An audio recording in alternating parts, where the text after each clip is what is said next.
ज्ञानवापी, जिसका अर्थ है ज्ञान का कुआं, अर्थात जहां कुएं में ज्ञान बसता है। कुआं शब्द का प्रयोग यहाँ उस कुएं के लिए किया गया है जिसे हम और आप अपनी आंखों से देख और समझ सकते हैं, या फिर उस तहखाने के लिए जिसके लिए सनातन और हिंदू पक्ष लड़ाई लड़ रहा है।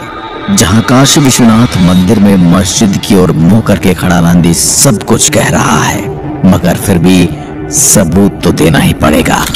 देश का लोकतंत्र जो बचाना है, मस्जिद की दीवार चीख चीख कर बहरे अंधों को आंखें खोलने और सच सुनने के लिए पुकार रही है। पर सच क्या है? सच कोई सुनना भी चाहता है या फिर सच सुनने का ढोंग रचा जा रहा है? क्या है आखिर वो सबूत जिसके आधार पर अदालत ने तहखाने में पूजा का प्रबंध करने के अधिकार और बंदोबस्त करने का हुक्म जारी कर दिया है? सबूतों पर नजर डालने से पहले जानते हैं क्या है पूरा मामला और अब तक इस मामले में क्या हुआ है। इतिहास की बात करेंगे तो वीडियो लंबा चला जाएगा और इसे आज के जमाने से ही शुरू करते हैं और जानते हैं उन तारीखों को जिन्होंने इस मामले को एक नया मोड़ दिया है और आज किस तरह से यह केस एक करवट बदल रहा है, जिसकी तुलना राम मंदिर मामले से की जा रही है कि यह मुद्दा भी राम मंदिर की तरह बिल्कुल उसी रास्ते पर चल पड़ा है।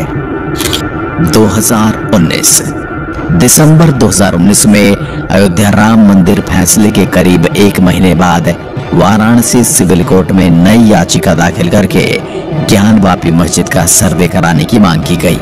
2020 वाराणसी के सिविल कोर्ट से मूल याचिका पर सुनवाई की मांग की गई। 2020 में ही इलाहाबाद हाई कोर्ट ने सिविल कोर्ट की कार्रवाई पर रोक लगाई और फिर इस मामले पर फैसला सुरक्षित रखा। 2021 हाई कोर्ट की रोक के बावजूद वाराणसी सिविल कोर्ट ने अप्रैल में मामला दोबारा खोला और मस्जिद के सर्वे की अनुमति दे दी, जिसके ऊपर बहुत सारा बवाल भी देखने को मिला था। 2021 मस्जिद इंतजामिया ने इलाहाबाद हाई कोर्ट का दरवाजा खटखटाया और हाई कोर्ट ने फिर सिविल कोर्ट की कार्रवाई पर रोक लगाई और फटकार भी लगाई। 2021 में ही अगस्त में 5 हिंदू महिलाओं ने वाराणसी सिविल कोर्ट में श्रृंगार गौरी की पूजा की अनुमति मांगी और इसके लिए याचिका दाखिल कर ली गई। 2022 अप्रैल में सिविल कोर्ट ने ज्ञानवापी मस्जिद का सर्वे करने और उसकी वीडियोग्राफी के आदेश दे दिए, जिसके बाद भी देश में काफी बवाल मचा था। मस्जिद इंतजामिया ने कई तकनीकी पहलुओं के आधार पर इस आदेश को हाई कोर्ट में चुनौती दी, जो कि खारिज कर दी गई।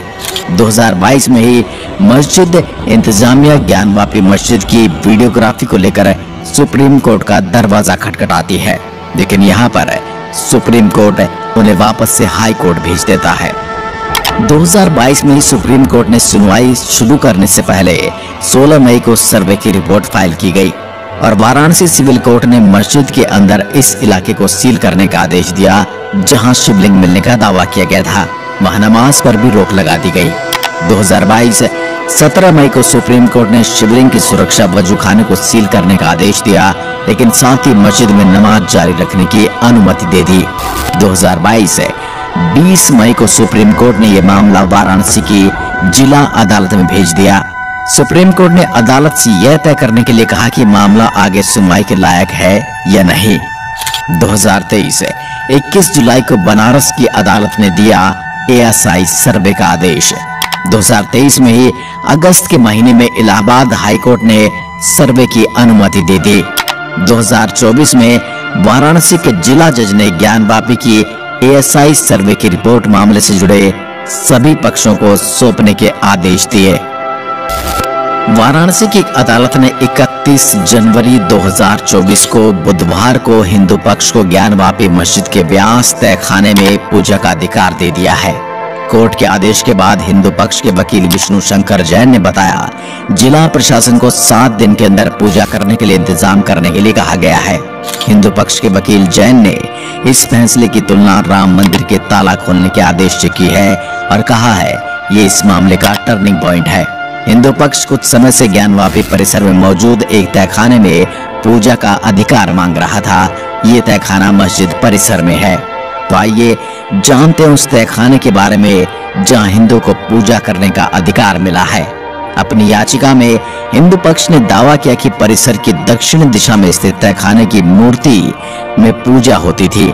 दिसंबर 1993 के बाद पुजारी श्री व्यास जी को ज्ञानवापी के बैरिकेड वाले क्षेत्र में घुसने से रोक दिया गया। इस वजह से तहखाने में होने वाले राग, भोग आदि संस्कार भी रुक गए। हिंदू पक्ष का दावा है कि राज्य सरकार और जिला प्रशासन ने बिना किसी कारण तहखाने में पूजा पर रोक लगा दी थी। हिंदू पक्ष का यह भी दावा है कि अंग्रेजी शासनकाल में भी तहखाने पर व्यास जी के परिवार का कब्जा था और उन्होंने दिसंबर 1993 तक यहाँ पर पूजा अर्चना की है।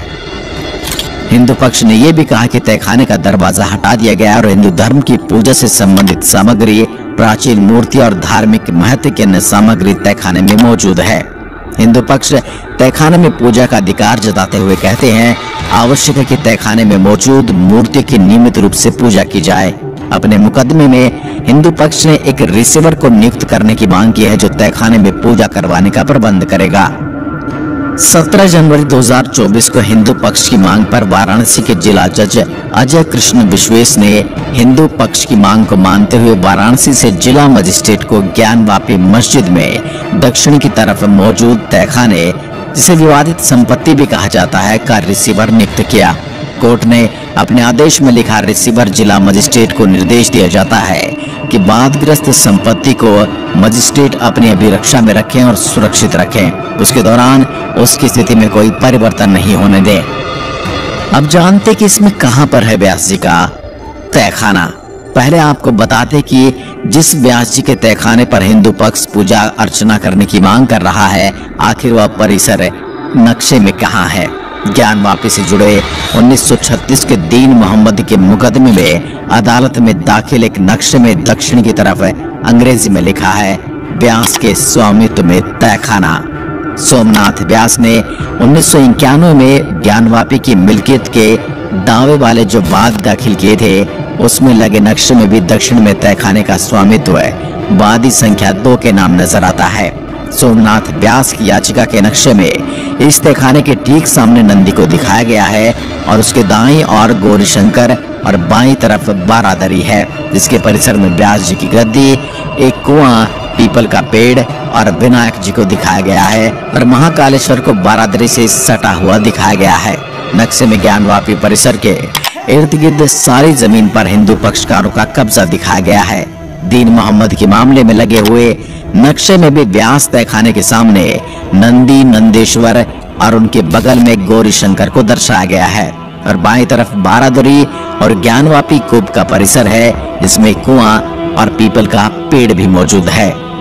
1991 में सोमनाथ व्यास ने ज्ञानवापी की जमीन पर मालिकाना हक जताते हुए एक मूल वाद दाखिल किया था। तब सोमनाथ व्यास 61 साल के थे। पंडित सोमनाथ अपने आप को व्यास ज्ञानवापी परिसर में मौजूद गद्दी के पंडित बताते थे और अदालत में उन्होंने भगवान विश्वेश्वर का सखा बनकर ज्ञानवापी की जमीन पर अपना टाइटल सूट यानी कि हक दाखिल किया था।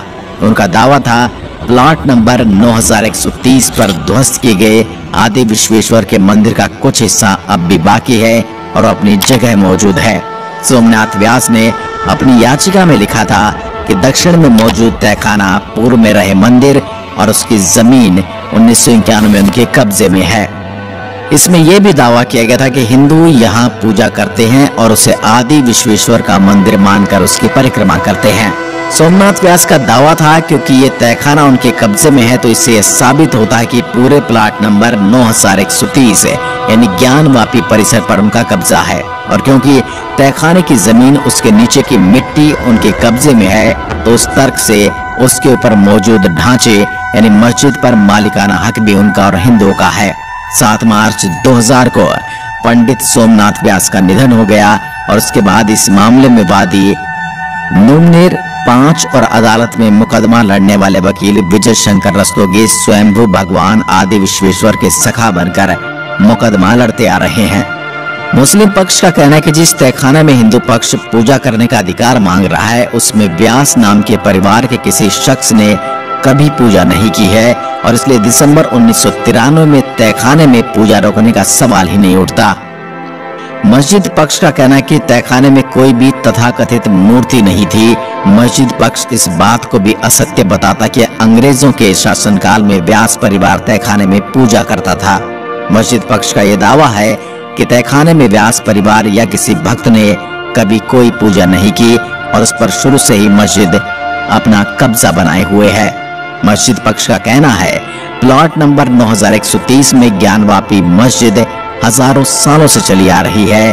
तहखाना भी मस्जिद आलमगीरी यानी ज्ञानवापी का हिस्सा है। अपनी दलील में मस्जिद पक्ष 1937 के दीन मोहम्मद के फैसले का जिक्र करते हुए कहता है उस मुकदमे के फैसले में यह घोषित किया गया कि मस्जिद, उसका प्रांगण और उसके साथ संलग्न भूमि हनीफा मुस्लिम वक्फ की है और मुसलमानों को उसमें नमाज का अधिकार है। अब इस तहखाने के बारे में एएसआई क्या कहती है? व्यास जी का तहखाना एएसआई की जांच के दायरे में नहीं था, इसलिए एएसआई ने ज्ञानवापी के दूसरे तहखानों की जांच की और उसके बारे में अपने निष्कर्ष दिए। एएसआई के मुताबिक मस्जिद में इबादत के लिए उसके पूर्वी हिस्से में तहखाने बनाए गए हैं और मस्जिद में चबूतरा और ज्यादा जगह भी बनाई गई है ताकि इसमें अधिक से अधिक लोग नमाज पढ़ सकें। एएसआई कहता है कि पूर्वी हिस्से में तहखाने बनाने के लिए मंदिर के स्तंभों का इस्तेमाल किया गया है। N2 नाम के एक तहखाने में एक स्तंभ का इस्तेमाल किया हुआ है जिस पर घंटियां, दीपक रखने की जगह और शिलालेख मौजूद हैं और S2 नाम के तहखाने में मिट्टी के नीचे दबी हुई हिंदू देवी देवताओं की मूर्तियां भी बरामद हुई हैं। इसके बारे में आप क्या सोचते हैं? क्या काशी विश्वनाथ मंदिर को भी अयोध्या राम मंदिर की तरह न्याय मिलेगा या फिर ये भी इसी तरह अदालतों के चक्कर काटता रहेगा और एक लंबे समय तक लड़ाई लड़नी पड़ेगी? क्या आप इस लड़ाई के लिए तैयार हैं? जय हिंद, जय भारत।